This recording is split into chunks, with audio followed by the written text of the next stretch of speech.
जैसा कि मैंने आपको बताया है कि हम जो कर रहे हैं मेंटल मैथ कक्षा 8 का, ठीक है, अध्याय 7 राशियों की तुलना वाला हम अध्याय कर रहे हैं। तो आज हम करने वाले हैं बच्चों इसका पार्ट सेकंड करने वाले, यानी प्रश्न नंबर 6 से प्रश्न नंबर 10 तक आज हम करेंगे। लेकिन मैं चाहता हूं कि आप ना इस वीडियो को पूरा देखें और देखकर सीखें कि किस तरीके से इनको हल करना है। कोई इनका देखो, अभी तो मैं डिटेल से बता रहा हूं, लेकिन शॉर्टकट में भी इसके आंसर दिए जा सकते हैं और वो काफ़ी महत्वपूर्ण होंगे। जब आप किसी भी क्विज में पार्टिसिपेट करते हैं तो ये आपके लिए बहुत ही ज़्यादा इजी होने वाला है। साथ ही बच्चों, आपके जो एग्ज़ाम होंगे उसमें भी ये काफ़ी इजी होगा। और मैं कहता हूँ कि आप इस वीडियो को पूरा देखें, मेंटल मैथ को करें, क्योंकि मेंटल मैथ सभी मैथ्स का बाप है। ठीक है, जिनके पास मेंटल मैथ है या जिनके पास नहीं भी है, अगर उन्होंने ये मेंटल मैथ कर लिया तो बच्चों मैं तो कहता हूँ कि वो समझ लो उन्होंने सब कुछ कर लिया। ठीक है, तो आइए चलते हैं अपनी टेबल पर और करते हैं अध्याय 7 राशियों की तुलना का अगला भाग, जिसमें लिए है मैंने प्रश्न नंबर 6 से प्रश्न नंबर 10 तक। ठीक है, आइए चलते हैं अपनी टेबल पर। बच्चों, प्रश्न नंबर 6 क्या कहता है, ये रहा आपके सामने। ठीक है, 7:8। ठीक है, 7:8 को प्रतिशत में व्यक्त करना है तो बहुत ही आसान है। ठीक है, 7:8। तो आप जो अनुपात से आगे संख्या लिखी होती है ना, उसको हम बनाते हैं अंश ऐसे, और जो अनुपात के पीछे लिखी होती है उसको बनाना है हर। और किसी भी, मैंने कहा है, किसी भी संख्या को अगर प्रतिशत में लिखना है तो उसको गुणा कर देना 100% से। ठीक है, किससे गुणा करना, 100% से गुणा कर देना है। तो अगर कटता तो काट देना है आपको। जैसे यहाँ पर ये कट रहा है, 4 से कट रहा है तो 4 दूनी 8 आ जाएगा, और इधर कितना आ जाएगा, 25 आ जाएगा। 4 से हम काटेंगे तो ठीक है, ये आ गया। तो 25 को 7 से गुणा करेंगे, 25 7 175 होता है, और बटे 2। ठीक है, ये आ गया बच्चों, प्रतिशत में आ गया। अगर आप चाहते हैं कि इसको हम और अच्छे से करें, ठीक है, इसको तो मिश्र संख्या में भी लिखा जा सकता है और साथ ही दशमलव में भी लिखा जा सकता है। अब मिक्सर संख्या में लिखेंगे तो इसको करना है 175 को 2 से भाग कर देना है। 2 8 16, यहाँ पर 1 बचा, 5 15 हो गया, 2 7 14। ठीक है, ये आ गया। अब ये आ गया मिश्र रूप, यानी इसको हम लिख सकते हैं 87 सही 1/2% भी लिख सकते हैं।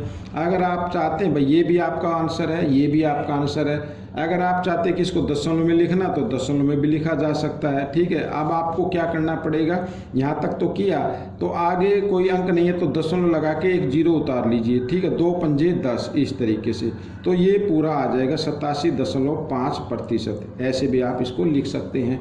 ठीक है, तो ऐसे ये प्रश्न आपको हल करने होते हैं। आइए करते हैं प्रश्न नंबर 7 क्या कहता है। देखो, प्रश्न नंबर 7 कहता है ये संख्या दी को प्रतिशत में लिखना। तो पहले आपको क्या करना पड़ेगा, जमा करना पड़ेगा। आइए, दशमलव के बाद इधर 1 2 3 अंक दशमलव की, ठीक है, इधर 3 अंक है, इसमें भी 3 अंक है, तो 5 और 3 कितना होता है, 8 होता है। ठीक है, 2 और 2 होगा 4, और इधर आ गया 1। ठीक है, ये आ गया, और दशमलव 0 को प्रतिशत में लिखना है। अब बच्चों मैं इसको लिखता हूँ, यहाँ पर दशमलव हटा के लिख लेता हूँ ऐसे। ठीक है, और इधर बटे का निशान लगाया, दशमलव के लिए 1 लगाया, दशमलव के बाद 3 अंक है तो 3 0 हम लगा देंगे, और यहाँ पर गुणा, प्रतिशत में व्यक्त करना है ना, तो प्रतिशत में व्यक्त करने के लिए गुणा 100% हम इसको कर देते हैं। अब 2 0 से 2 0 कट गई, तो आपका आ गया 148/10%। ये लिख सकते हैं, या फिर आप लिख सकते हैं 148, क्योंकि इसमें 1 0 है तो पीछे से 1 अंक छोड़ के दशमलव भी लगा सकते हैं, तो आप इस तरीके से भी इसको लिख सकते हैं। ठीक है, तो ये आपका प्रश्न हल हो गया। प्रश्न नंबर 8 क्या कहता है, देखो, प्रश्न नंबर 8 भी बहुत ही आसान है। एक सभा में 87 सही 1/2% लोग खड़े हैं, जो लोग खड़े नहीं है उनका प्रतिशत बताओ। अब बहुत ही आसान है बच्चों। देखो, मैं आपको एक चीज़ बताता हूँ, अगर कोई भी संख्या होती है वो 100% होती है। कोई भी संख्या क्या होती है, 100% होती है। अगर हम क्या करें, ठीक है, माना, यहाँ पर लिख लेते हैं, माना कुल लोग कितने हैं, 100% है। ठीक है, कुल लोग कितने, 100% होती भी, मानना क्या, कुल लोग 100%, कोई भी संख्या मैंने क्या कहा, 100% होती है। अब इसमें जो लोग खड़े नहीं हैं, जो लोग खड़े नहीं हैं, जो लोग खड़े नहीं हैं क्या करना है, 100% में से उनको घटा देना है जो खड़े हुए लोग हैं। खड़े कितने हैं, 87 सही 1/2। ठीक है, 87 सही 1/2 को अभी अभी हमने किया है, ये किया 87 सही 1/2। ठीक है, तो इसका दशमलव रूप ये आ गया, तो हम इसकी जगह लिखेंगे क्या, 87.5%। ठीक है, इसको घटा दीजिए तो आपका आंसर आ जाए। और घटाने के लिए बिल्कुल गलत नहीं करना है आपको। 100 अब इसमें दशमलव नहीं तो दशमलव लगा के 0 लगा देनी है। ठीक है, दशमलव के नीचे दशमलव आना चाहिए, ये आपको ध्यान रखना है। 5 इधर है और इधर क्या है 87, इस तरीके से आपको घटाना है। ठीक है, गलत नहीं करना है। आप 0 में से 5 नहीं जाएंगे तो यहाँ से हासिल लेंगे, इधर आ जाएगा 10, 10 में से 5 गए 5। ठीक है, यहाँ पे रह गया 9, 9 में से 2 घटाने हैं तो कितना आएगा, 2 आएगा। 9 इधर 9 में से 8 गया, 1 आएगा, तो ये कितना आ गया 12.5%। ठीक है, तो इतने लोग खड़े नहीं हैं, ये आपका उत्तर बन गया। अब प्रश्न नंबर 9 क्या कहता है, प्रश्न नंबर 9 भी कर लेते हैं। x का मान बताइए। x का मान बताना, यदि 24 का x% बराबर 144 हो, बहुत ही आसान है। देखो 24 का के लिए गुणा का निशान, x% का मतलब होता है x/100 और बराबर कितना है 144। ठीक है, इस तरीके से अब क्या करना है, x का मान बताना है ना, तो x बराबर 144। अब 100 इधर भाग में, इधर आकर ये हो जाएगा गुणा में। ठीक है, ये गुणा कर दिया और साथ ही x के साथ 24 क्या गुणा के रूप में, इधर आकर ये भाग में हो जाएगा जब आएगा दाईं तरफ।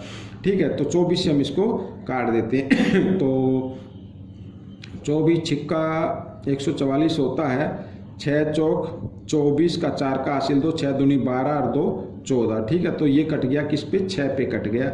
ठीक है, और 6 गुणा 100 कितना हो गया, 600 हो गया। तो यानी x का मान कितना आ गया बच्चों, 600 आ गया। ये आपका उत्तर निकल गया। बहुत ही आसान था बच्चों, बहुत। ठीक है, आइए करते हैं आखिरी प्रश्न, बहुत ही आसान है ये भी। क्या कहता है, यदि m का 40% जमा 180 बराबर 564 हो तो m का मान बताना है। अब m का मान आप बताइए, कोई दिक्कत नहीं है। देखो जैसे जैसे लिखा वैसे वैसे करते जाइए। m का के लिए गुणा का निशान, 40% का मतलब 40/100 मैंने बताया आपको, और जमा 180 और बराबर 564। ठीक है, ये हो गया। अब क्या करना है, जमा 180 को आपको ले आना है बराबर के साथ से इधर दाईं तरफ लेके आना है।